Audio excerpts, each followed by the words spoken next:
Eh bien, bonjour à toutes et à tous. Je suis très content de vous retrouver aujourd'hui pour la présentation du chapitre 5, intitulé Monter un nœud Bitcoin et Lightning, présentation qui sera réalisée a fortiori pour le meet-up de février de l'association Bitcoin Lille. Alors, dans ce chapitre 5, bon, forcément, on va discuter des nœuds et on aura 4 points d'échange aujourd'hui. La première partie, ce sera pourquoi est-ce qu'il est pertinent et voire même nécessaire de posséder un nœud. Ensuite, on parlera des différents types de nœuds, car même sur le réseau Bitcoin, il en existe des différents. On viendra ensuite à discuter du matériel qui nous permet derrière de pouvoir finalement monter un nœud Bitcoin et ou Lightning, des ressources associées, et enfin, on terminera avec un petit point sécurité, avec quelques points de vigilance. Alors, dans un premier temps, on va reprendre la même chose que ce dont on avait parlé dans le chapitre 2, comprendre les transactions. On va s'intéresser tout d'abord au cas des nœuds Bitcoin, donc spécifiquement sur le réseau Bitcoin. Alors, bon, vous le savez, le réseau fonctionne de la manière suivante. Les utilisateurs comme Alice va vouloir envoyer un Bitcoin à Bob, elle va utiliser son portefeuille, par exemple Electrum, et elle va du coup faire la demande d'une transaction. Cette transaction va être envoyée sur le réseau de validateurs, justement des nœuds, c'est ça dont on va parler aujourd'hui. Ces nœuds vont faire deux choses. Première chose, vérifier que Alice n'effectue pas une double dépense, donc n'essaye pas de doubler et de gruger le réseau. Et deuxièmement, également que Alice dispose bien du 1 Bitcoin dont elle parle pour cette transaction. Et une fois que c'est fait, toutes les transactions qui sont valides tombent dans ce qu'on appelle la memory pool, que chaque nœud possède. Et ensuite, les mineurs vont aller piocher dans la memory pool de leur propre nœud, vont ensuite sélectionner les transactions, vont mettre les transactions les unes avec les autres pour créer ce qu'on appelle un bloc, de telle manière à ce que le bloc puisse leur apporter le plus de frais possible. Et une fois qu'ils ont un bloc qui est terminé d'être construit, ils vont venir essayer de trouver le nonce, donc une espèce de solution mathématique à un problème donné. On en a parlé dans le chapitre précédent, donc le chapitre du mois de janvier avec qu'est-ce que le mining, c'était le chapitre numéro 4. Et à ce moment-là, lorsque leur bloc est terminé, ils renvoient le bloc à leur nœud et le nœud le diffuse sur le réseau en montrant, vous voyez, ce mineur-là a trouvé le bon problème mathématique, donc effectivement, on lui accorde le bloc.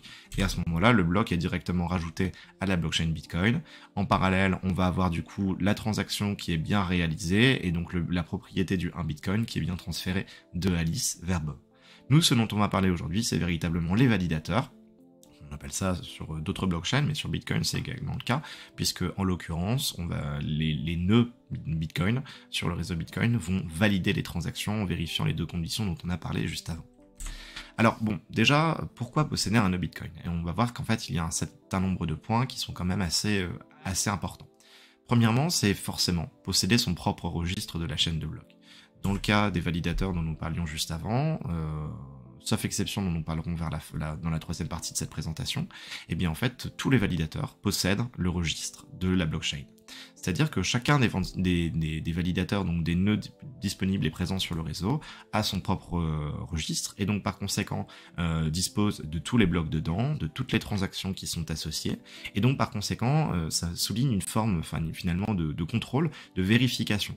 C'est-à-dire que si un bloc est poussé ou une transaction est poussée, mais qu'elle est frauduleuse, et bien derrière, lorsqu'on dispose de son propre registre qui est petit à petit incrémenté à chaque nouveauté, on a la possibilité nous-mêmes de vérifier qu'effectivement toutes les transactions ou tous les blocs qui sont rajoutés petit à petit ne sont pas frauduleux et qu'ils correspondent bien aux règles initiales et également, on en parlera juste après, aux règles que nous-mêmes nous avons fournies. Donc c'est un point qui est important, un point de contrôle, de vérification, ce qui fait que derrière, on n'a pas à faire confiance finalement aux autres. On n'a pas besoin de faire confiance aux autres nœuds du réseau puisqu'on possède véritablement le nôtre. Et quelque chose qui est assez similaire dans cette notion de pas besoin de tiers de confiance, c'est également le fait finalement d'être indépendant. Dans le cas où on utilise un portefeuille, n'importe lequel, généralement on est connecté à des nœuds qui sont des nœuds justement du créateur de ce portefeuille. Par exemple, il existe des nœuds Electrum pour le portefeuille Electrum, dans le cadre de Ledger, on se connecte au nœud de Ledger, etc. Et donc ça veut dire que lorsqu'on réalise une transaction, on envoie cette transaction au nœud, par exemple, de Ledger, et en fait, on croise les doigts que dans son bon vouloir, Ledger va bien vouloir envoyer la transaction sur le réseau. Et donc par conséquent, lorsqu'on dispose de son propre nœud, eh bien au final, on n'a pas besoin d'avoir cette dépendance à des nœuds qui ne sont pas les nôtres, on a notre nœud, donc derrière on va pouvoir passer via notre nœud la transaction et elle partira forcément sur le réseau. C'est un premier point qui est important. Un deuxième point, c'est que forcément, comme je le disais juste avant, lorsqu'on possède sa propre blockchain, donc finalement le registre de Bitcoin, et bien derrière on va pouvoir vérifier par soi-même toutes les règles, que toutes les règles sont respectées. Cela veut dire déjà d'une part, lorsqu'il y a une transaction qui est non valide, on va nous-mêmes pouvoir l'invalider, montrer qu'elle est frauduleuse, passer l'information du coup aux autres nœuds du réseau pour que derrière elle le soit également, et qu'elle ne puisse pas être ajoutée à un nouveau bloc, et donc que le bloc lui-même soit frauduleux. Et puis, en parallèle également, cela permet du coup de vérifier et de valider l'intégrité du réseau de manière générale. En plus de ça, lorsqu'on possède un nœud, les nœuds sont répartis un peu partout dans le monde, on verra une cartographie plus tard, et en l'occurrence, forcément, on va venir à améliorer la décentralisation du réseau, pour une raison qui est simple, c'est que si une entité, un gouvernement ou une attaque a pour objectif d'arrêter le système Bitcoin, et bien derrière, le protocole Bitcoin, et bien derrière, plus il y a de nœuds répartis aux quatre coins du globe, plus il est difficile d'arrêter ce système. Et de la même manière, que ce soit pour les tentatives de fraude ou des attaques un peu particulières comme les attaques Sybil, qui est une attaque de duplication d'identité visant à obtenir la majorité de, on va dire, d'identité sur le réseau pour en prendre le contrôle, et bien plus il y a de nœuds présents dans le monde, et bien plus ce genre d'attaque est difficile, voire pas réalisable. Également, d'être indépendant, bon, ça on en a parlé juste avant, mais aussi incensurable. Je pense notamment au cas des opposants politiques un peu partout dans le monde, c'est pas forcément notre situation, mais cela veut dire que lorsqu'on possède son propre nœud, eh bien il ne peut pas y avoir de censure qui peut arriver par le biais du nœud auquel on est connecté. Dans le cas de Ledger, avec l'exemple dont je parlais tout à l'heure, Ledger peut très bien dire « Ah bah non, en fait, je connais ton adresse IP, donc je connais ton identité par le fournisseur d'accès Internet, donc le FAI, bah non, en fait, toi t'es pas gentil, donc du coup, tes transactions, on les passe pas. » Un peu avec un système chinois, enfin... De reconnaissance faciale, de points, etc., etc. Là, l'incensurabilité, elle est très simple. Comme on possède son propre nœud, on va pouvoir passer ses transactions sans aucune censure possible, puisque notre nœud est forcément connecté aux autres nœuds du réseau, voire même de manière anonyme. On parlera de Tor plus tard dans notre présentation. Et donc, forcément, on peut passer les transactions qu'on veut. C'est quand même un point qui est extrêmement important. De la même manière, alors c'est peut-être un petit peu plus technique, mais on peut aussi choisir ses propres règles. S'il y en a certains qui ont déjà fait joujou en nous montant un propre nœud, vous verrez tout à l'heure que c'est extrêmement simple, notamment sous Windows. On a la possibilité de faire quelques choix au niveau des règles qu'on va vouloir finalement utiliser pour notre propre nœud. Et donc finalement, en fait, c'est au sein même de certains fichiers ou de on va dire de l'installation de notre nœud, on va pouvoir choisir certaines orientations, on va dire, du protocole à proprement parler, voire même qu'on va pouvoir, comme c'était le cas pour Segwit, pour Taproot, etc., valider potentiellement certains forks, ou au contraire les invalider si on n'est pas d'accord avec les nouvelles règles du réseau. Et puis, je pense que c'est vraiment le point essentiel là-dedans, c'est en plus du premier point qui était le fait que derrière, on était indépendant des autres, et bien également on va gagner profondément, mais vraiment beaucoup en confidentialité, pour une raison qui est simple, c'est lorsqu'on lance un wallet, un portefeuille, et bien ce qu'il se passe c'est qu'il y a deux possibilités, soit c'est toutes les adresses, y compris celles qui existent du wallet, mais qui n'ont jamais été utilisées, qui vont être envoyées à un nœud du réseau, qui va du coup savoir que toutes ces adresses appartiennent à la même personne. Et donc si par exemple il y a l'adresse numéro 1 sur laquelle vous aviez, je sais pas, par exemple du Bitcoin KYC, et l'adresse numéro 15 que vous utiliserez 10 ans après, mais comme vous vous êtes connecté un jour avec votre portefeuille à un nœud qui était pas le vôtre, et bien du coup ce nœud-là c'est que derrière, et bien l'adresse numéro 1 et numéro 15 appartiennent à la même personne, et donc par conséquent, si sur l'adresse numéro 15 vous achetez du Bitcoin non KYC derrière dans 15 ans, et bien derrière, il y aura un nœud qui aura eu l'information potentiellement. Et donc en fait, que ce soit au niveau des adresses qui sont toutes envoyées, ou après il y a une deuxième situation qui existe aussi, de temps en temps, les wallets n'envoient pas les adresses directement, mais ce qu'on appelle la XPub, qui est la clé publique maîtresse, et donc du coup, de la XPub découlent toutes les futures adresses et toutes les adresses d'un portefeuille, et donc c'est vraiment un point qui est essentiel, c'est de se dire que finalement, lorsqu'on se connecte à un nœud du réseau qui n'est pas le nôtre, eh bien il a accès finalement à toutes nos adresses, et donc par conséquent, puisque lui a la blockchain, à tous les soldes, à toutes les transactions entrantes et sortantes, etc. Alors que lorsqu'on possède finalement son propre nœud, eh bien au final ce qu'il se passe, c'est qu'en fait en réalité, c'est très simple, on a son nœud, donc c'est notre nœud qui va recevoir les demandes de recherche des transactions pour nos adresses ou pour notre XPub, et donc par conséquent, on n'a pas cette ce leak d'informations, de manque de privacy et de perte en confidentialité par rapport à des nœuds du réseau. Il faut quand même le dire, mais derrière, il y a des agences, pas forcément gouvernementales, mais Chain Analysis en fait partie, qui est une entreprise française, qui derrière a des centaines de nœuds Bitcoin et Lightning. Là, on est encore dans le cas de Bitcoin, on parlera du Lightning après, et dont l'objectif est de récolter des centaines et des millions d'informations pour derrière potentiellement les filer à des gouvernements, etc. Ça a déjà été le cas par le passé, ce sera le cas dans le futur. Donc vraiment faire attention à ce point-là, je pense que c'est véritablement le point essentiel là-dessus. Et puis on pourrait rajouter aussi en termes de confidentialité que lorsqu'on envoie des informations, ça passe par une adresse IP, donc associée à notre ordinateur ou autre, et donc si derrière on gère pas bien son adresse IP, ben on peut très bien avoir finalement nos adresses qui sont associées par le nœud qui reçoit les informations à notre adresse IP, et si ce nœud est un nœud malveillant ou gouvernemental ou de chain analysis, et bien derrière il suffit de demander au fournisseur d'accès internet quelle est l'IP en question, et on peut faire le lien entre l'identité et dans la vie réelle, et les adresses directement.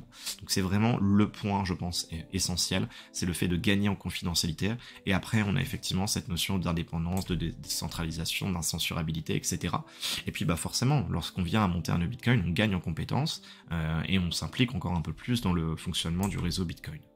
La dernière chose que je pourrais dire, et ça fait quand même un certain nombre de points amélioratifs pour le fait de disposer de son propre nœud Bitcoin, c'est aussi d'être de sa propre bloc. Alors du coup, dans le cas du Lightning, on exprimera ça différemment, mais comme on a son propre portefeuille, qu'on a son propre nœud, et bien derrière, on peut décider de faire ce qu'on veut finalement, en fait, avec son argent, et d'envoyer les transactions comme on le souhaite. Alors ça c'était le cas du réseau Bitcoin. On va maintenant s'intéresser aux raisons pour lesquelles ça peut être pertinent de posséder un nœud, mais cette fois-ci sur le réseau Lightning. Et donc on exprimait dans le chapitre 3, comprendre le Lightning, on avait exprimé la chose suivante. On a le réseau Bitcoin ici qui est la layer 1, donc la couche initiale, avec notre chaîne de blocs, bloc 1000 à bloc 1006. Dans notre bloc 1006, on a par exemple, je sais pas, un Bitcoin qu'on va vouloir envoyer sur le Lightning.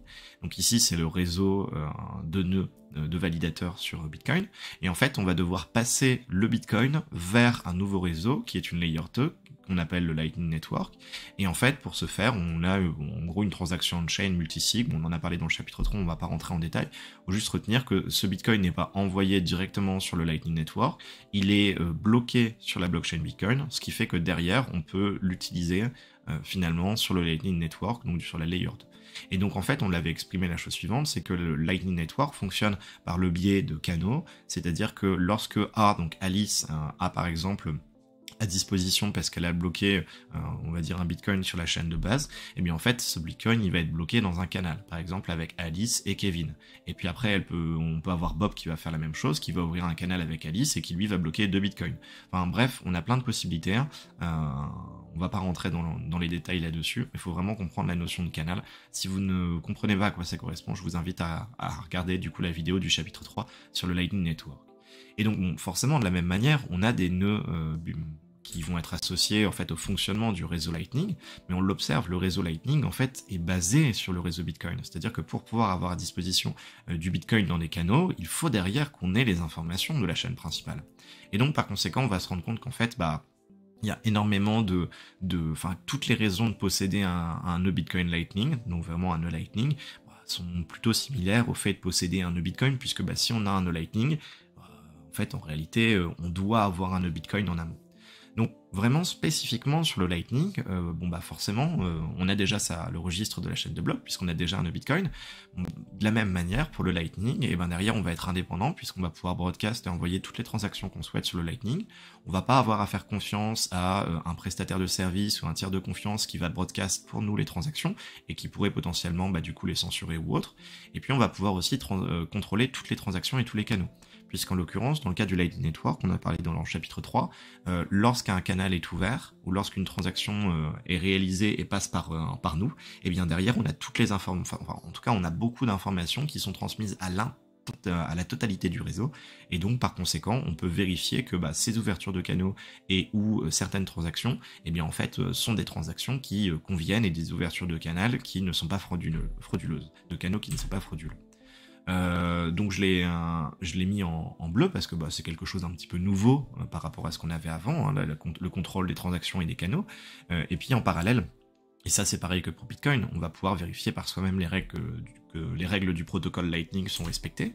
De la même manière que pour le réseau Bitcoin, un nœud Lightning va permettre d'améliorer la décentralisation du réseau plus précisément Lightning.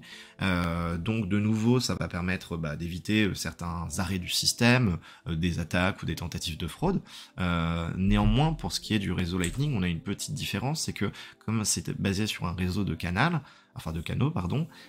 derrière, on va avoir la possibilité d'emprunter des canaux de liquidité d'autres personnes sur le réseau. Et donc ici, là, je vous ai mis une carte de la topologie du réseau actuel. Donc en gros, les gros nœuds sont des gros points, et puis on a vraiment des millions de nœuds, là, il n'y a que les plus gros. Et donc on voit qu'il y a beaucoup de liens les uns entre les autres.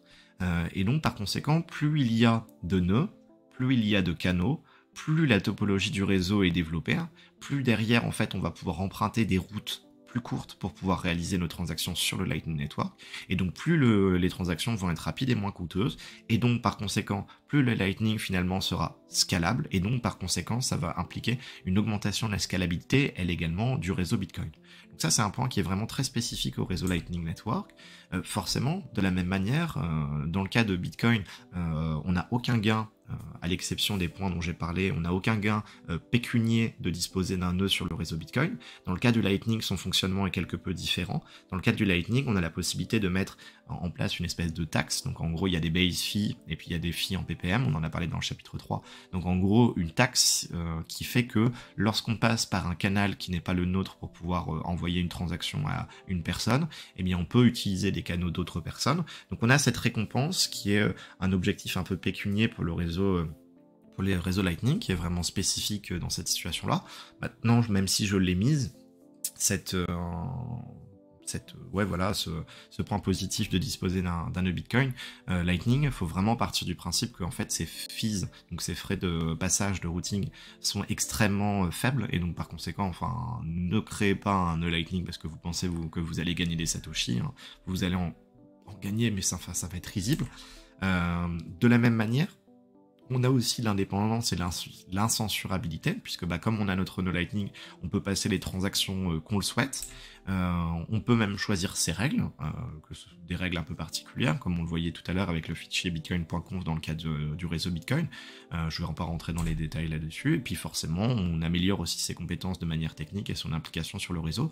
Donc vous voyez que finalement, outre le fait que quand on dispose d'un nœud Lightning, on doit disposer d'un nœud Bitcoin, l'immense majorité du temps, vous voyez que finalement, en fait, il y a assez peu d'aspects amélioratifs, donc positifs, qui sont en bleu, donc qui correspondent spécifiquement au réseau Lightning, puisque finalement, en fait, ça repose beaucoup sur les mêmes points que ceux du réseau Bitcoin, en fait, au final. Et puis la dernière chose, c'est que derrière, dans le cas du réseau Bitcoin, on pouvait dire qu'on était notre propre banque, puisqu'on pouvait broadcast les transactions qu'on voulait. Dans le cas du réseau Lightning, on pourrait faire un parallèle assez similaire. On n'est pas notre propre banque, on est notre propre système de paiement, et donc derrière, on a la possibilité de réaliser des paiements instantanés, avec pas de frais, voire même extrêmement peu de frais, de manière beaucoup plus simple, sans avoir à attendre les 10 minutes par bloc, etc., etc. Mais ça, c'est des points positifs du réseau Lightning. Donc voilà un petit peu ce qu'il en est. Maintenant, il y a quand même un point essentiel que je vais formuler dans le cas du réseau Lightning, plus précisément Bitcoin Lightning, c'est qu'en fait, dans le cas du réseau Lightning, on l'a vu dans le chapitre 3, lorsqu'on ouvre un canal, quasiment tous les canaux qui sont ouverts sont des canaux publics. Ça veut dire que derrière, tout le monde a la possibilité de voir les informations de ce canal, l'identifiant de ce canal, l'identifiant de la personne qui a ouvert avec la deuxième personne ce canal, la liquidité qu'il y a à l'intérieur, la transaction de chain associée. Donc on a vraiment énormément d'informations qui sont leakées. Par contre, en parallèle, il y a la possibilité d'ouvrir un canal privé, mais ça se fait généralement par très peu d'applications, voire même généralement ça se fait entre guillemets en dur. Et donc par conséquent, lorsqu'on ouvre un canal privé, il n'y a aucune information qui ne sont partagées, à l'exception de la personne avec qui on a ouvert le canal, et donc le réseau n'a pas ces informations-là. Donc il y a vraiment, lorsqu'on utilise du coup un nœud Lightning, ce point qui est à prendre en compte. Oui, l'ouverture de canal va pouvoir prendre peut-être potentiellement un petit peu de temps, on va demander aux deux acteurs de se mettre d'accord ou d'avoir des règles similaires, mais finalement on a un gain en confidentialité qui est absolument dingue, et ça c'est un point sur lequel il faudrait vraiment s'intéresser quand on utilise du Lightning Network, parce que pour moi c'est quelque chose qui m'a véritablement choqué. Bon, je ne vais pas rentrer dans les détails, s'il y a des questions n'hésitez pas à les poster en commentaire. Alors, bon, dans les deux cas, il y a quelques inconvénients. La première chose, c'est qu'en termes d'inconvénients, on parlera du matériel après, il faut avoir du matériel, que ce soit un ordinateur portable, que ce soit un ordinateur fixe. Généralement, on en a tous un, donc c'est pas un problème. On peut même, dans certaines situations, avoir un petit device qu'on appelle un Raspberry Pi, on en parlera plus tard. Et puis, dans chacune de ces situations, disposer d'un disque dur externe, ou plus précisément d'un SSD, qui permettra de stocker la totalité de la chaîne de blocs, qui fait quand même plusieurs gigas. Euh, Forcément, il faut aussi passer du temps au niveau de l'installation. Bon là c'est lourd, il y a pas mal de vidéos, mais ça va demander des recherches, ça va demander de trouver les personnes qui vont derrière en fait avoir fait des tutoriels associés. Des fois on a des tutoriels qui sont écrits, des fois les tutoriels sont pas écrits mais c'est des tutoriels vidéo. Ce que je peux dire c'est que de manière générale pour la création d'un nœud Bitcoin, on a quasiment pas de ressources en français sous Windows. Dans le cas du Lightning, on a quelques ressources, mais généralement c'est lié à un seul truc qui s'appelle Umbrel, dont on parlera juste après. Et donc finalement, en fait, c'est souvent aller chercher sur la scène internationale ou trouver les bonnes personnes qui réalisent finalement en fait des tutoriels en français là-dessus pour s'aider. Faut aussi se former un petit peu. Alors ça peut paraître quelque chose de dur, mais en sécurité informatique, en réalité c'est pas quelque chose de très très compliqué, mais il y a quand même des points sur lesquels il faut bien faire attention pour ne pas pouvoir se faire avoir et être safe, on va dire. Et puis en parallèle, il faut surveiller, monitorer son nœud plus ou moins régulièrement. Alors le monitoring d'un nœud, ça peut être on passe un coup d'œil sur l'écran une fois par jour, et c'est pas grand chose. Mais derrière, il faut aussi le faire de la même manière que une fois par jour, certainement, vous regardez TradingView, le cours du Bitcoin pour voir à combien il en est, s'il y a une hausse ou une baisse. Donc en réalité, c'est pas grand chose, mais finalement, ça devient une habitude, j'ai envie de dire. On peut considérer cela finalement comme un inconvénient. Alors, dans ce deuxième point, on va s'intéresser aux différents types de nœuds. Parce que des nœuds, il y en existe différents types. Et là, on va s'intéresser spécifiquement au cas des nœuds sur Bitcoin. Mais en fait, en réalité, très souvent, sur les autres blockchains, eh bien, on a des situations qui sont à peu près similaires. Alors, dans le cas du nœud Bitcoin, le premier nœud, le nœud de base, c'est ce qu'on appelle un nœud complet, qu'on appelle aussi souvent un full node. Un nœud complet, c'est quoi? C'est un nœud qui dispose de l'entièreté de la blockchain, du premier bloc, donc je vais dire du bloc numéro 0 plutôt, qui a été créé par Satoshi Nakamoto, au dernier bloc qui vient d'être miné et donc qui a été partagé sur la chaîne de blocs. Et donc en fait, ce nœud va, dès qu'il y a un nouveau bloc, derrière ajouter ce nouveau bloc à sa blockchain, et donc dans ce bloc, il a toutes les transactions. Ça veut dire qu'un nœud complet, il est full, il a absolument tout. C'est le nœud de base. Mais forcément, la chaîne de blocs, comme il y a beaucoup de blocs et beaucoup de transactions associées, les blocs pèsent, et donc par conséquent a besoin de plusieurs centaines de gigas de storage, on en parlera juste après, et donc par conséquent, il y a certaines personnes qui décident d'avoir un nœud complet, mais où il n'y a pas tout. Et donc on va en fait télécharger la totalité de la blockchain, mais on va garder que les X derniers MO ou les X derniers gigaoctets de la chaîne de blocs. Ça veut dire à ce moment-là qu'on aura absolument tout vérifié de la chaîne de blocs, donc on fait pas confiance à qui que ce soit, on a véritablement à un moment ou un autre vérifié les blocs de la blockchain Bitcoin, mais par contre, on n'a que les 100 ou les 1000 derniers blocs, ou les 10 000 derniers blocs, ça dépend des conditions qu'on va donner, et donc c'est ce qu'on appelle un nœud complet pruné, parce qu'on est venu à finalement couper une partie de la blockchain pour ne pas avoir une taille trop importante. C'est ce qu'on peut faire sur certains devices qui ont peu de mémoire finalement. Ensuite, on a les nœuds légers qu'on appelle les lightweight nodes. Alors ces nœuds légers, ils sont un peu particuliers. Généralement, c'est pour les smartphones. En fait, on n'a pas toutes les fonctionnalités d'un full node. Forcément, vous vous doutez bien, on n'a pas toutes les informations de la blockchain, parce que sinon ça prendrait beaucoup de place. On a juste quelques en-têtes des blocs, SP, en fait les nœuds lightweight, donc les nœuds légers, c'est généralement ce qu'on appelle les nœuds SPV, les Simplified Payments Verifications, et donc derrière en fait on va pouvoir signer des transactions, vérifier des transactions, mais à part ça, on est connecté à un full node qui n'est pas le nôtre, donc on a cette problématique finalement de confiance par rapport à un full node qui ne nous appartient pas. Donc les nœuds légers, généralement, c'est uniquement pour les mobiles. Et enfin, le dernier type de nœud, qui est un nœud très particulier, mais qu'on appelle les nœuds d'écriture, donc en fait, c'est les nœuds dans la situation du mining, ce sont des nœuds qui vont, en plus de ça, en fait, finalement, faire le petit programme du « je vais aller chercher les transactions les plus intéressantes en fonction des règles que j'ai données pour en construire un bloc ». Et derrière, je vais venir à découper les problèmes mathématiques pour valider ce bloc, donc pour trouver le nonce, en fonction des différentes machines qui viennent à miner sur ce nœud-là, ou qui sont connectées à ce nœud-là. Les nœuds d'écriture, en réalité, ne sont utilisés par personne d'autre que les mineurs ou les poules de minage. Donc en réalité, dans les nœuds, il existe les nœuds complets, les nœuds prunés et les nœuds légers. C'est vraiment les trois qui sont à avoir en tête. Et évidemment, le nœud, qui est le meilleur nœud par-dessus tout, c'est pas un jugement de valeur, mais c'est forcément le nœud complet, puisque derrière, on dispose de l'entièreté de la blockchain tout le temps. Le nœud complet pruné est positif aussi parce qu'on a vérifié la blockchain, mais on ne dispose pas de tout. Bon, voilà, c'est un choix qu'on fait en fonction des situations. Alors, petit point très rapide sur les nœuds Bitcoin, où en l'occurrence on observe tout en haut en couleur que ici on a 90%, donc si j'additionne tout ça, des nœuds qui finalement en fait sont des nœuds qui tournent sur le client Bitcoin Core, donc Satoshi 25, 26, etc., etc. Donc c'est très important puisque c'est vraiment le client de base, on en parle juste après. Et puis on a la carte de répartition des nœuds. On observe qu'on a vraiment l'Europe et puis les États-Unis qui sont bien au-dessus. L'Europe qui est à une dizaine de pourcents, les États-Unis également. Et puis on observe qu'on a 65% des nœuds qui sont en NA, non annoncés. En fait, la raison c'est la suivante, c'est que sur les 18 000 nodes qu'on a actuellement, il y a 65% des nœuds qui passent par un routage en oignon. En fait, l'IPv4 et l'IPv6, c'est quand on a un nœud, on va avoir l'adresse IP de ce nœud qui va être partagé à l'ensemble du réseau, forcément pour recevoir les informations, pour que d'autres nœuds puissent se connecter à nous, etc., etc. Et en fait, cette adresse, si on ne fait pas attention, c'est notre adresse IP, la nôtre, celle de notre fournisseur d'accès qui nous a filé. Et donc, par conséquent, on va leaker nos informations potentiellement là-dessus, parce que notre FAI va savoir qu'on a un nœud Bitcoin, va savoir également derrière que du coup, on est connecté à tel endroit, et donc le FAI, et potentiellement le gouvernement, peut faire un lien avec notre identité dans le monde réel.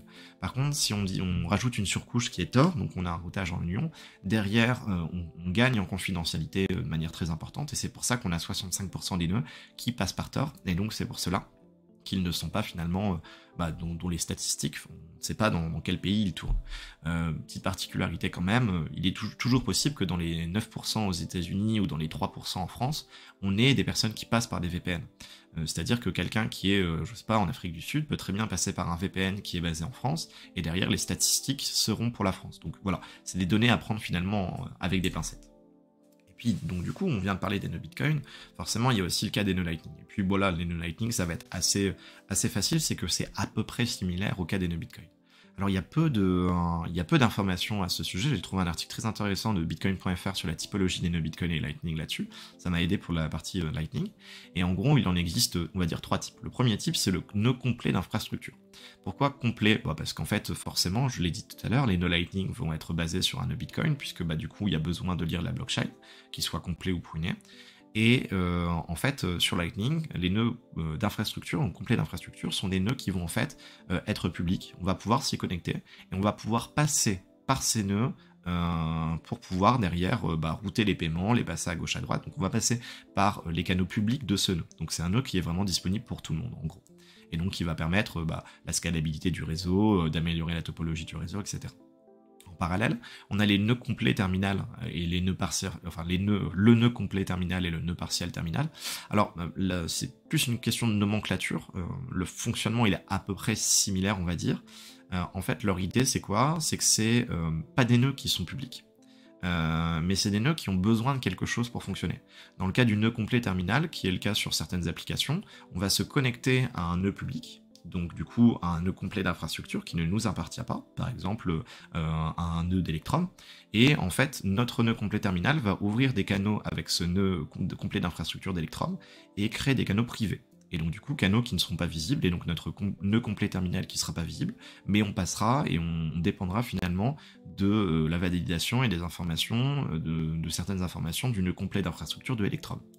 Dans le cas du nœud partiel terminal, on va devoir se connecter non pas à un nœud public, mais à un serveur qui va nous permettre de faire tourner notre nœud. Et donc pareil, on a cette notion de confiance qui est rebattue finalement avec un tiers de confiance ou autre.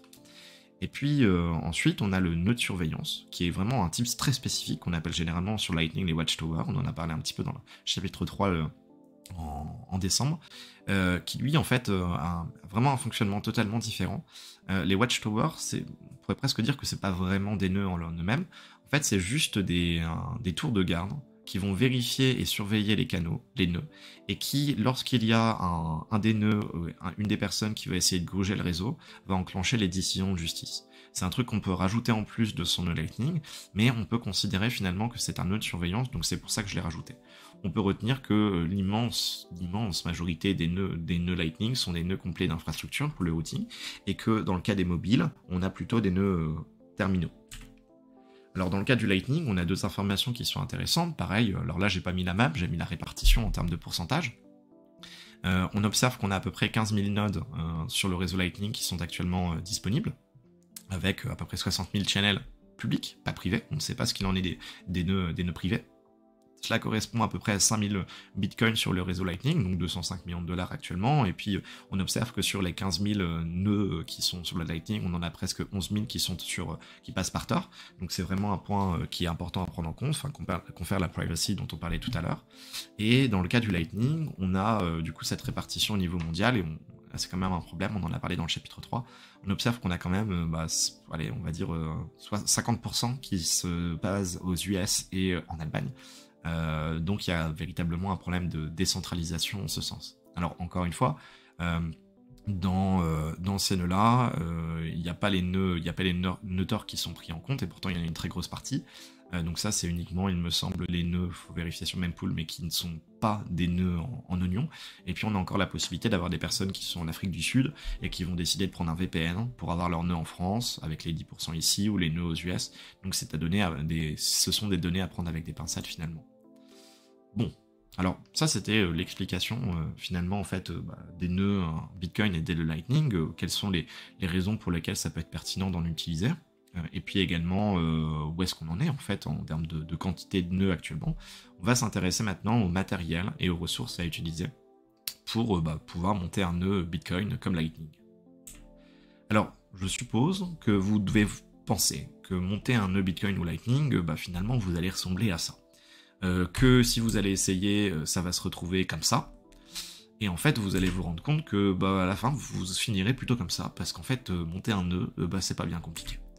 On va commencer avec la situation et le cas du fait de monter un nœud Bitcoin. J'ai bien dit Bitcoin. Alors bon, pour ce faire, il va falloir disposer d'un PC. En gros, il y a trois possibilités. La première possibilité, c'est de disposer d'un PC, c'est ce que vous avez tous. Que ce soit Windows, Linux, j'ai pas mis Mac parce que c'est de la merde. Donc voilà, et puis en fait, les conditions requises, si on prend le site Bitcoin Core, donc on en parlera juste après, c'est 4 Go de RAM, 20 Go disponibles sur le disque dur, une connexion internet, et avoir son nœud qui tourne régulièrement. Bon, finalement, juste une chose, quand on a son nœud Bitcoin, on peut évidemment faire des choses en même temps. Parce que finalement, un nœud Bitcoin, c'est ni plus ni moins qu'un petit programme qui va tourner en tâche de fond, tout simplement. Alors ces conditions requises, bon, en réalité c'est les conditions minimum.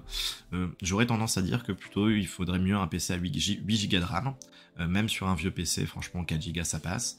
Il faut également avoir un point qui est important, c'est que lorsqu'on veut disposer d'un nœud qui dispose de l'entièreté de la blockchain, donc c'est vraiment les meilleurs nœuds, c'est les full nodes, ou le nœud complet, il faut disposer de l'entièreté de la blockchain, et donc par conséquent actuellement on est à plus de 600, on est entre 600 et 700 Go pour cette blockchain.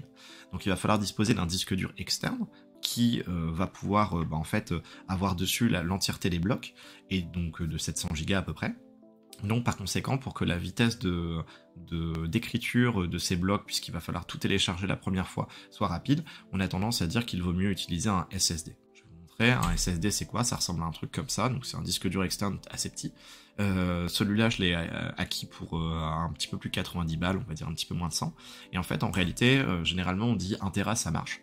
Oui, 1 Tera ça marche, mais finalement dans 3-4 ans, derrière la blockchain petit à petit de toute façon elle évolue, elle grandit en termes de taille, et donc en fait ce qui se passe c'est que ici vous le voyez, hein, j'ai mis une photo, on est à 630 Go, on observe juste en dessous que l'évolution de la taille de la blockchain augmente, et que derrière ce qu'il se passe, c'est que au bout d'un moment, on va dépasser le giga. Et donc, à ce moment-là, il faudra passer sur un disque dur de 2 Tera. Donc, entre 1 Tera et 2 Tera, le prix n'est pas très très important en termes de différence. Je vous conseillerais de tout de suite avoir un 2 Tera, comme ça vous êtes tranquille, c'est ce que j'ai fait pour certains de mes nœuds. En parallèle, bah forcément avoir une connexion internet, être connecté. Être connecté 6 heures par jour, c'est ce qu'ils disent de base. Moi j'ai envie de dire, mais votre nœud, laissez-le tourner 24, 7 jours sur 7, comme c'est le cas généralement si vous avez un PC fixe. Donc comme ça, vous êtes tranquille. Un nœud Bitcoin, la seule chose à acheter, c'est un SSD, finalement, et derrière, c'est de installation qui est très très rapide. Tiens d'ailleurs, quand je dis très très rapide, c'est quand même la cerise sur le gâteau. Je vais vous montrer, et là, on est en vitesse x1, la vitesse de rapidité pour télécharger un nœud Bitcoin. On va sur le site Bitcoin Core, on vérifie l'URL, bitcoin.org, et puis derrière, on va télécharger Bitcoin. On est toujours en x1, et là maintenant, on va passer en x20. Hop, c'est parti, on est en x20, parce qu'il y a 2 minutes 30, 2 minutes de téléchargement du truc. Bon bah voilà, j'ai passé pour aller un petit peu plus vite. Hop, c'est terminé, on passe en vitesse x1. Et puis on est toujours en x1. Ce qu'on va faire, c'est qu'on va lancer le petit programme. Ici, je suis sous Windows.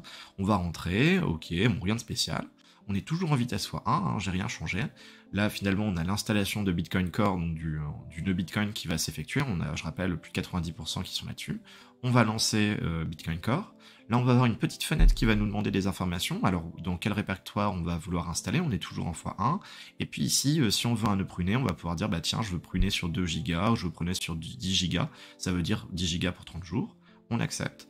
Et si on avait décoché la case, et bien par conséquent, ce qui se passe, c'est que, et là c'est terminé, si on avait décoché la case, on aurait eu un nœud complet qui se serait téléchargé, pas un nœud pruné. Là, c'est un nœud pruné à 10 Go. Et ça y est, c'est terminé. C'est terminé, vous avez votre nœud Bitcoin. Le seul truc, c'est que là maintenant, vous le voyez, il va télécharger l'entièreté de la blockchain du samedi 3 janvier 2019 à 15h05, enfin 19h15. Et derrière, ce téléchargement-là sur fibre va prendre 14 heures.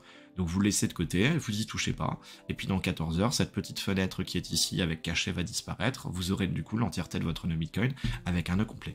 Je sais pas si vous vous rendez compte, hein. Je vais en l'espace de moins d'une minute, enfin en l'occurrence c'est 1 minute 01 cette vidéo là, j'ai grougé pour le x20, d'accord, pour la vitesse de téléchargement du petit logiciel, mais c'est tout en fait, en 1 minute vous avez votre de Bitcoin qui est installé. Après dans les paramètres on peut faire des choses supplémentaires et puis j'ai des vidéos que vous verrez juste après si vous voulez setup ça, mais en réalité c'est extrêmement rapide quoi. Donc voilà, et puis bah, du coup en termes de ressources, si vous voulez monter un nœud Bitcoin, la première chose, que ce soit sur Windows, sur Mac ou sur Linux, c'est Bitcoin Core. Enfin, c'est le client Satoshi dont je parlais juste avant, c'est la petite vidéo que vous venez de voir à l'instant, c'est le truc de base, parce que c'est le logiciel open source développé par les développeurs de Bitcoin. Donc voilà, la question elle se pose pas, c'est pour ça que tout le monde l'utilise. Après, il en existe d'autres. Raspberry, faut faire attention parce qu'il y a certaines choses on va dire certaines configurations pour lesquelles ça passe, donc faut checker. Il y en a d'autres sur Linux qui existent, il y a Umbrel dont on parlera juste après qui est pas trop mal non plus. Et puis dans le cas d'un nœud Lightning, bon bah dans le cas d'un nœud Lightning, on va en parler juste après, mais donc bah forcément en fait comme je disais pour le cas d'un nœud Lightning, il faut disposer, là on est dans le cas d'un ordinateur, il faut disposer d'un nœud Bitcoin, donc en fait ça repose sur la même chose, et dans le cas d'un nœud Lightning, bah finalement il faut juste un ordinateur avec les mêmes conditions qu'avant, et également d'un SSD. Sous Linux, je conseille Umbrel, parce que bah, c'est quand même sacrément rapide, je sais qu'il y en a plusieurs à Bitcoin Hill qui en ont et qui sont très satisfaits, l'interface c'est très, très sympa. Dans le cas de Windows et Mac, j'ai utilisé pour l'instant que LND, qui est vraiment un truc un peu crade. Voilà, ça fonctionne, c'est pas forcément évident. Il y en a d'autres que je vais tester du coup dans les mois prochains, qui me permettront finalement en fait de me faire un avis global sur les nœuds Lightning sur Windows et sur Mac, mais pour l'instant, concrètement, si on veut un nœud Lightning, à moins que vous soyez informaticien ou très très chaud comme moi, à vouloir tester, derrière, actuellement, ça me paraît pas trop viable d'avoir un nœud Lightning, à l'exception de Umbrel. Sur les nœuds Lightning, d'ailleurs, si on regarde la répartition en janvier 2021, on observe qu'il y a 3/4 de LND, donc ce que j'ai fait, et ensuite on a du Eclair, du C-Lightning développé par Blockstream, et Others, je suppose qu'il y a du Umbrel là-dedans, donc voilà un petit peu ce qu'il en est. Pour simplifier, nœud Bitcoin, c'est Bitcoin Core, point final, quel que soit le système d'exploitation. Et ensuite, si on veut une surcouche Lightning, sous Windows, bah c'est technique. Sous Linux, il y a Umbrel qui est pas mal, qui fait et nœud Bitcoin et nœud Lightning. Mais derrière, c'est un OS, un OS à proprement parler. Donc bah il faut faire confiance, regarder le code, hein, etc. Alors que derrière, il y a les implémentations qui elles sont open source. Donc voilà, à vous de faire votre choix par rapport à ça. Il y a des ressources qui sont disponibles. Alors sous Windows et sous Linux, il n'y a pas grand chose non plus. Je dirais qu'il y a un truc, c'est que pour Umbrel, ceux qui voudraient le faire sous Windows, j'ai vu une vidéo d'un gars, donc c'est en espagnol malheureusement, mais qui installe Umbrel dans une VM sous Windows. Bon, ça peut être intéressant. machine virtuelle. Mais vraiment, il y a 2 chaînes YouTube que je vous conseille. La première, c'est un Américain qui est BTC Sessions, dont le lien est ici, qui en l'occurrence fait des présentations qui sont hyper intéressantes, y compris sur les nœuds. Donc vraiment, je vous conseille ça. Et puis après, il y a un gars, je sais pas si vous connaissez, il s'appelle Prof du Stream, qui fait des contenus français directement sur les nœuds Bitcoin avec pourquoi, comment on fait pour le setup, comment on fait pour attention à la privacy, etc. Donc vraiment à prendre en compte, pareil pour le Lightning. La deuxième situation, si vous ne décidez pas d'avoir votre nœud Bitcoin sur ordinateur, mais sur un petit device séparé, c'est ce qu'on appelle sur un Raspberry Pi, ou un Raspberry Pi pour les intimes. Ça ressemble à ça, c'est un petit truc qui avant Covid valait 20 balles, et puis maintenant qui en vaut 60, au prochain bull run qui va en valoir plus. En réalité, en fonction du nœud qu'on va vouloir faire tourner sur un Raspberry Pi, eh bien on va devoir avoir des configurations un peu différentes entre le Raspberry Pi 4 et le Raspberry Pi 5. Derrière, au niveau des conditions minimum, donc déjà vous voyez qu'au niveau du prix c'est un peu supérieur. Donc les conditions sont des conditions assez similaires, enfin connexion internet, qui est de connecter 24/24, 7 jours sur 7, 4 gigabits de RAM. Dans certaines situations, pour le Raspberry Pi, j'ai mis ici les trucs pour Umbrel, on voit que pour 2 gigabits ça fonctionne, mais dans la situation d'un nœud sous Citadel, et ben dans ce cas-là, on voit qu'on a besoin de 4 gigabits de RAM.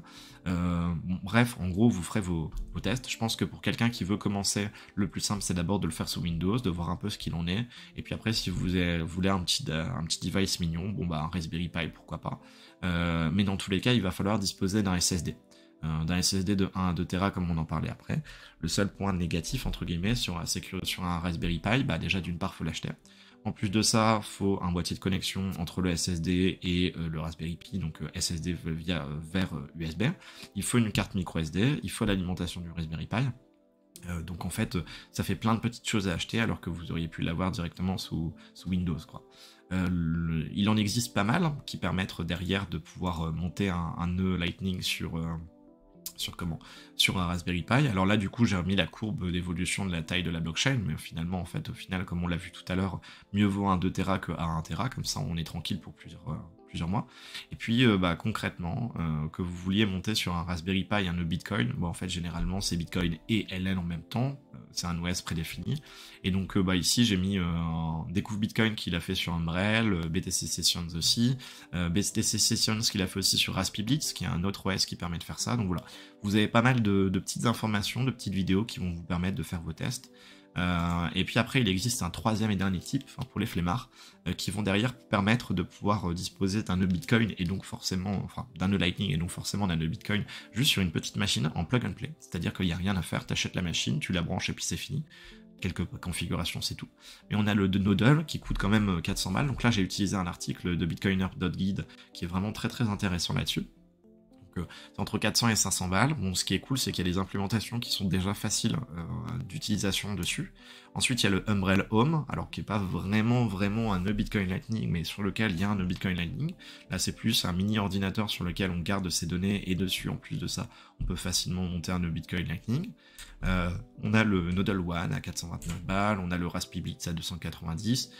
Voilà, franchement, là, sur ce coup-là, faites vos tests. Le seul truc, c'est que généralement, c'est pas open source. Donc ça peut être un problème.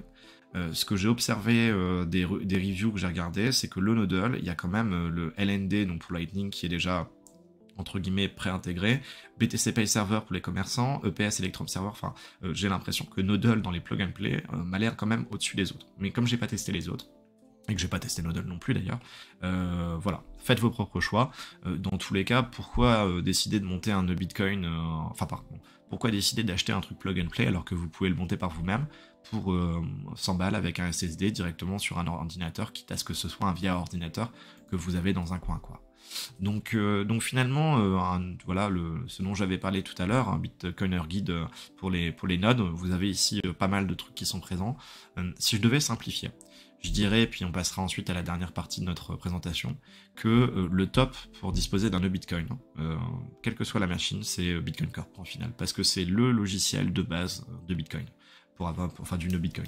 Ensuite, si vous voulez un nœud Lightning, actuellement, j'ai l'impression que concrètement, c'est Umbrel, qui est un système d'exploitation sous Linux, qui va finalement en fait vous permettre d'avoir un nœud Bitcoin et en même temps un nœud Lightning.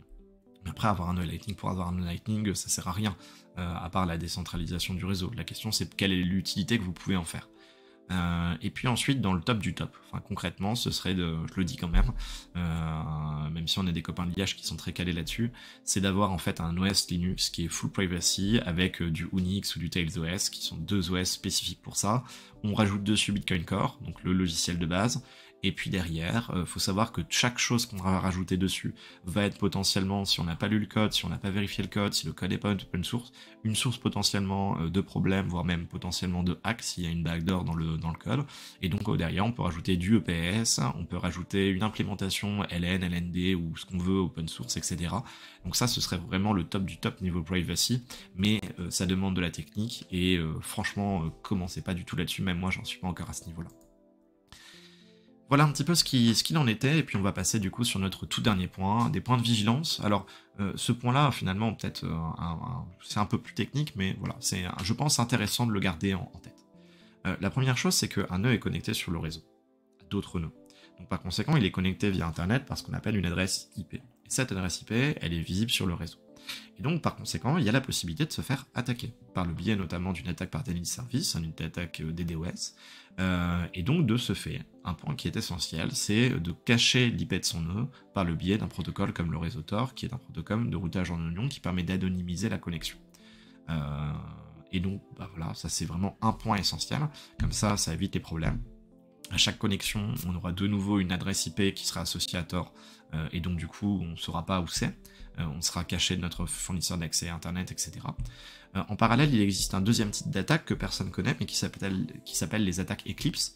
Alors en fait, c'est simple, c'est qu'on va prendre un nœud, donc c'est le node par exemple, et en fait, on va forcer ce nœud à se connecter uniquement à des nœuds qui sont des nœuds malicieux, jusqu'à ce qu'il ne soit connecté qu'à des nœuds malicieux, et que derrière, les nœuds malicieux puissent lui envoyer des informations qui sont n'importe quoi. Et donc, l'amener à faire finalement des erreurs, à vouloir déplacer ses fonds ou des choses comme ça. Et donc du coup, un point qui peut être très intéressant, c'est de forcer sur son propre nœud la connexion à un nœud de confiance. Par exemple, vous avez un copain en qui vous avez confiance, et en plus des 10 connexions de votre nœud aux autres nœuds du serveur de manière aléatoire, vous pouvez forcer la connexion au nœud de votre pote, ou bien de Bitcoin Lille, ou bien de Bitcoin Liège. Comme ça, vous êtes sûr, même si vous vous faites attaquer en Eclipse, et bien derrière, ce qui se passe, c'est que vous avez un nœud de confiance où vous êtes tranquille, voire même vous pouvez en rajouter plus. Le seul truc, quand vous faites ça, vous donnez votre adresse IP, mais si vous passez par Tor, vous donnez votre adresse IP Tor, et finalement, on revient dans la même situation qu'avant, c'est que finalement, on est tranquille. Autre chose aussi, c'est que un nœud, il va échanger des données avec le réseau via Internet, et donc il y a toujours la possibilité de, si on fait d'autres choses sur le PC que juste avoir son nœud, de se faire hacker, de télécharger un keylogger, un trojan ou je sais pas quoi. Et donc par conséquent, un point qui me semble vraiment important, c'est de pas avoir, par exemple, si vous avez Bitcoin Core, de pas avoir ses fonds dans le portefeuille Bitcoin Core, parce que Bitcoin Core, en plus d'être un nœud, est aussi un portefeuille de base très simplé, mais on peut faire les transactions dedans. Et donc si on a ses fonds là-dessus et que le PC où on a notre nœud, on a nos fonds aussi également dessus, il suffit qu'il y ait un keylogger et puis derrière ou un trojan, et puis derrière la personne prend contrôle de l'ordi, balance nos fonds sur son adresse, et puis derrière on est dick. Donc ça c'est un point à prendre en compte. On peut donc utiliser d'autres portefeuilles, comme Sparrow, comme Electrum, on peut rajouter une passphrase, on peut rajouter plein de choses qui permettent de sécuriser un peu plus les choses. Et puis du coup forcément, si on a une passphrase ou un keylogger si finalement on vient à devoir taper au clavier une passphrase ou même une seed phrase pour essayer de rentrer dans le portefeuille, et bien ce qu'il peut se passer, c'est évidemment que du coup derrière on se fasse voler ses mots de passe ou sa seed phrase, donc ça graine. Et donc par conséquent, je pense que les 3 points qui sont vraiment importants, le premier cas, c'est d'utiliser un hardware wallet. Donc un hardware wallet, c'est un petit truc, il y a Jade, il y a Trezor, il y en a plein, il y a Ledger, il y en a plein. Et derrière, ces hardware wallets, en fait, vous allez devoir le connecter à l'ordinateur, d'appuyer sur un bouton pour valider la transaction, et s'il n'y a pas ce truc qui est fait en physique, et bien derrière la transaction n'est pas envoyée par votre portefeuille sur votre ordinateur. Et ça c'est un point très important parce que votre PC qui se fait hacker, et puis derrière vous êtes fait hacker votre mot de passe, et puis il y a un trojan qui prend le contrôle de votre PC, et bien derrière si vous voulez faire la transaction alors que votre PC est en cours d'attaque, derrière en fait vous avez juste à valider sur le hardware wallet la transaction, et donc derrière il n'y a pas la possibilité pour le hacker de pouvoir gruger ça. Par contre, si vous faites voler votre seed phrase à cause d'un keylogger, bah là derrière vous êtes fini quoi. Du coup, il y a deux possibilités. Première possibilité d'utiliser le clavier virtuel, qui est un truc qui est jamais utilisé mais qui peut être pas mal en le déplaçant petit à petit sur l'écran pour pas que un keylogger puisse obtenir les informations. Et puis d'autre part, on peut aussi décider d'utiliser un multisig, on en parlera plus tard dans l'année lors des présentations de Bitcoin Lille, par exemple un multisig 2/3, ce qui peut être une bonne idée. Autre chose aussi, dans le cas du Lightning, faire gaffe, on en a parlé dans le chapitre 3 là-dessus, mais c'est qu'il peut y avoir en fait au final des canaux qui peuvent être, enfin plutôt des fonds dans un canal qui peuvent être volés dans le cas d'une fermeture forcée, si on n'a pas de watchtower, donc en gros, comme on disait tout à l'heure, de nœuds de surveillance qui vont vérifier nos canaux et vérifier que la personne avec qui on a ouvert un canal n'essaye pas de nous couger. Donc ça, c'est la possibilité de perdre des satoshi. Donc sur Lightning, c'est une problématique, il y a des solutions qui permettent de faire en sorte que ça n'arrive pas, mais il faut l'avoir en tête. Et puis, un point qui me semble quand même important, c'est que dès qu'on va venir à télécharger des nouvelles choses, un nouvel OS, un nouveau portefeuille, ou ce que vous voulez, bah, au final, en fait, vous faites confiance au code de cet OS. Il peut y avoir très bien un logiciel malicieux dedans, il peut y avoir une faille encore jamais découverte qu'on appelle une zero day, donc potentiellement la possibilité de tout perdre. Et donc, par conséquent, dans le meilleur des mondes, ce serait, bah, il faudrait lire le code source. En réalité, personne n'en est capable, ou quasiment pas, sauf les informaticiens. Donc là, un point qui me semble important, c'est de vérifier que le code est open source. Parce que si le code est open source, ça veut dire que quand il y a beaucoup d'utilisation, il y a des gens très calés qui vont derrière aller lire le code, qui vont pouvoir vérifier s'il n'y a pas des vulnérabilités ou des failles.